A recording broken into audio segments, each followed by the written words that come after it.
In this video, you are going to see how to insert WordArt in Google Docs. Let's get started. Let us go to Insert and go to Drawing and click on New.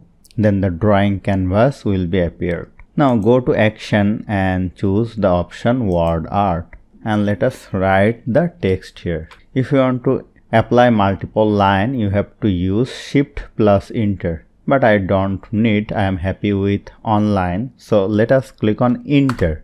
Then the text will be appear over here. Now I have to customize it.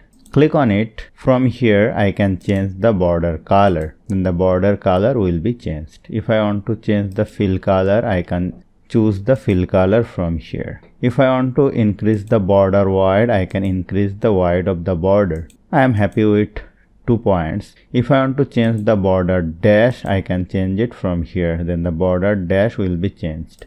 Let us choose another border color, then it will be visible. Let us increase its size, and here you will see this is the border. If I want to change the font, go to over here and I can change the font from here very easily.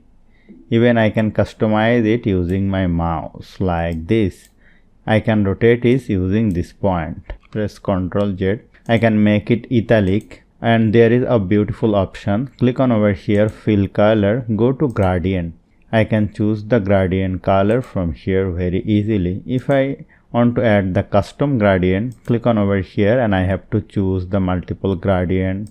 Click on add and I can choose the gradient color from here. Click on add and choose another color and I can adjust it like this, the type linear or radial.